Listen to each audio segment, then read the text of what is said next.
ગઈ રાત્રે અમારી ટીમને જે બાતમી મળેલી એના અનુસંધાને નારાયણપુરા વિસ્તારમાં રેડ કરતા 6 આરોપીઓ ડ્રગ્સ સાથે ઝડપાયેલા છે, જેમાં મુખ્ય જે આરોપી છે એ મોહમ્મદ ખાન પઠાણ જે જાવરાનો છે અને એ પ્રતાપગઢથી ડ્રગ્સ લાવી અને અહીંયા મુસ્તકીમ ઉર્ફે ભૂરો તેને ડ્રગ્સ આપી અને જે આ નારાયણપુરામાં જે જિગ્નેશ પંડ્યાનું જે મકાન આવેલું છે ત્યાં બીજા અન્ય 3 પેડલરો મોહમ્મદ એજાજ, અબરાર ખાન અને ધ્રુવ પટેલ આ ત્રણેયને ડ્રગ્સ આપવાના હતા.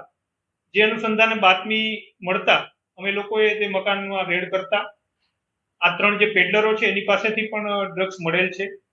એ ઉપરાંત જે મુસ્તકીમ છે જેને ડ્રગ્સ મગાવેલ હતું અને જે મોહમ્મદ ખાન છે જે ડ્રગ્સ લઈ આવેલ હતું પ્રતાપગઢ, એ પણ પકડાઈ ગયેલ છે અને ડ્રગ્સ ગાડીમાંથી પણ બરામદ કરેલ છે અને એના પાસેના કબજામાંથી પણ કરેલ છે. અને જે જિગ્નેશ પંડ્યા છે એ પોતાનું મકાન છે એ ડ્રગ્સને પાર્ટી કરવા માટે આપતો હતો અને એ રીતે પોતે આર્થિક ફાયદો 1000 રૂપિયા જેવો મેળવતો હતો. અને જિગ્નેશ પંડ્યા અપરિણિત હોય અને પોતાને પરિવારમાં બીજું કોઈ ના હોય અહીંયા, જેથી એ આ પ્રકારની લતમાં એ પણ ફસાયેલો છે અને 40 વર્ષથી એ પણ એડિક્ટ છે.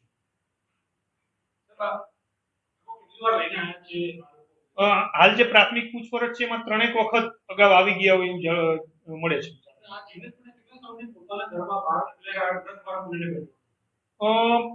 લગભગ આ બીજી ત્રીજી વાર હશે.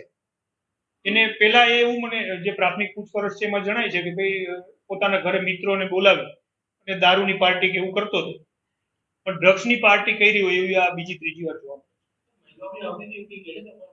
ના, પ્રાથમિક દ્રષ્ટિએ હાલ કોઈ મહિલા ત્યાં ડ્રગ્સ લેવા આવતી એવું જણાયેલ નથી. જિગ્નેશ પંડ્યા છે એ 56 વર્ષની ઉંમરનો છે, 12 ધોરણ ભણેલો છે, પણ એની જે પ્રાથમિક પૂછપરછમાં એ પોતે ગાંજાનો વ્યસની હોય એવું જણાવે છે, ગાંજો અને દારૂનો. અને ત્યાર પછી આ એકાદ વર્ષથી ડ્રગ્સના પણ પેલામાં એડિક્શનમાં આવેલો હોય અને પોતાના ઘરે અવારનવાર આ રીતે દારૂની પાર્ટી કરતા હોય અને જે આવા પેડલરોના સંપર્કમાં હોય અને આ પ્રકારે પોતાની ઘરે બોલાવી અને ડ્રગ્સનું પણ આ રીતે પાર્ટી કરવાનું પકડાઈ ગયું છે. જી, આજે 3 પેડલરો પકડાયેલા છે.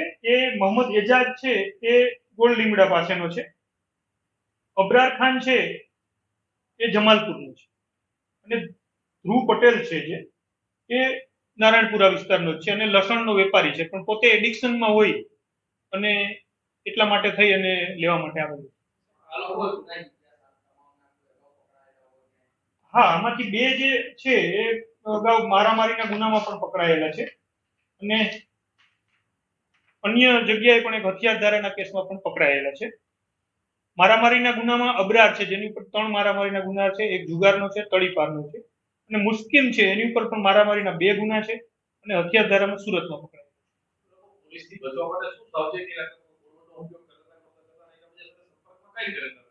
મોસ્ટ ઓફ આ લોકો વોટ્સએપ કોલનો ઉપયોગ કરતા હતા કે જેથી કરીને એને ટ્રેસ આઉટ ન કરી શકાય. અને બીજું જે માહિતી છે એ એન્ડ ટાઈમે આપતા હતા કે તમે અહીંયા મળો, અને ત્યાં મળે એટલે એક જ ગાડીમાં આ લોકો બધા ભેગા થઈ અને કોઈ જે નક્કી કરેલી જગ્યા છે ત્યાં જતા હોય છે.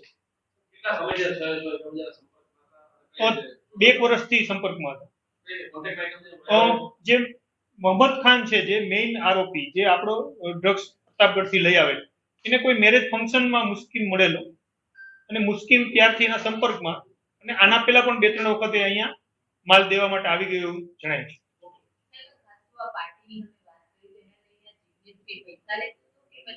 જિગ્નેશ પંડ્યાને 1000 રૂપિયા મળતા એક વખત. હાલ તો એના મિત્રો જે એના પરિચિત છે એ જણાય છે પ્રાથમિક દ્રષ્ટિએ.